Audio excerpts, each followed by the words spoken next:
Hi, I'm Hannah Swain. I'm a senior at the King's College here in New York City, and I'm just leaving my internship for the day, but Brenberg is down the street. He just finished up an interview, and I thought I'd ask him some questions about business and entrepreneurship and being a young professional, so let's go talk to him.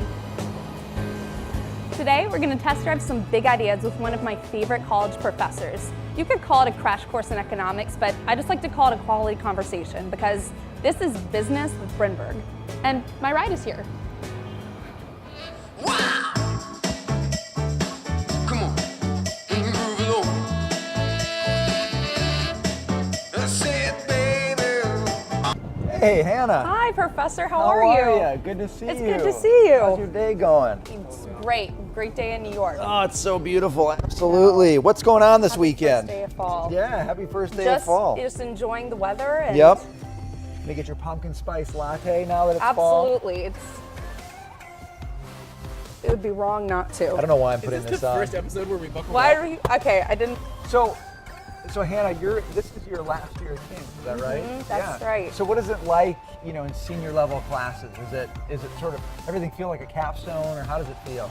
In some ways, yes. I've gotten more used to being in classes, but also it's become more real because I think about how that's going to be implemented in the real world and taking on internships and jobs, so it all sort of becomes more integrated. But it's actually something I wanted to talk to you about because I'm interested in going into the corporate world, but I wanted to know any advice you give a young professional in today's age heading in that direction. Yeah, well, one of the really cool things about our time is we have so many opportunities. You kind of look at the world and you just can't believe how many different things people are doing.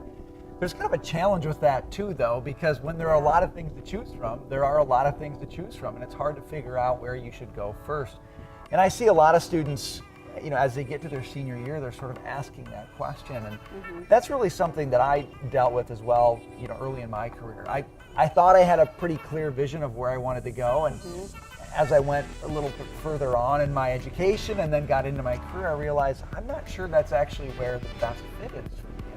It's good to think about especially the early part of your career, like a lot of little bets, a lot of little experiments. You don't know what you don't know, and you have a sense for some things you might be interested in.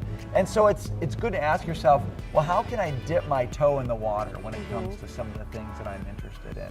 Something that I've wondered is whether or not it's more important to take a job or an internship that you're best suited for, or something that you really enjoy. Well, what if I said neither one of those, actually? What I think is really helpful early in your career is to ask yourself, how can I be around the best people? Because when you're around really high quality professionals, really creative people, people who are mature, who care about the development of their employees, those are the kinds of people who are going to help you discover what it is you're good at. They're going to help you discover where your real passions lie.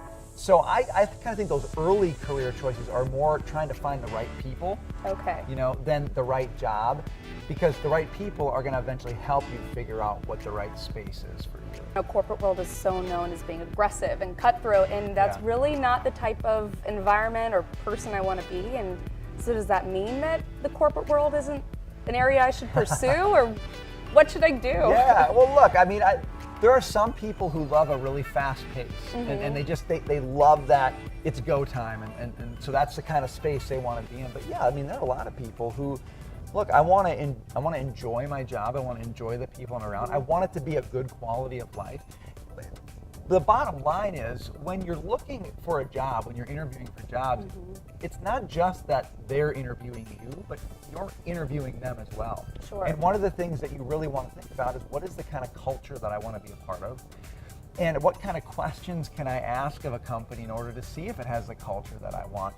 I think business gets a bad rap here, though. I think that many people assume that the corporate world is cutthroat and it's all just about the bottom line, and it's all about money. I don't really think that's true. Businesses start primarily, the reason businesses start is because there's somebody who looks out in the world and says, I see a problem, I see a need that nobody else is filling. I'm looking at somebody else and I'm asking myself, how can I serve them? okay? And so and a lot of companies grow up around trying to solve that problem, and the cultures are still very oriented to trying to solve those problems. So we shouldn't bias ourselves into thinking that we're stepping out into the gauntlet every time we go into the marketplace. It is a tough place. There's competition. Yep. That's good. I mean, that's what helps us make sure that we have good products and good services. That's what creates new opportunities as we move from one job to another. But we shouldn't bias ourselves to thinking, oh, this is just going to be a gladiator event or something. It's not.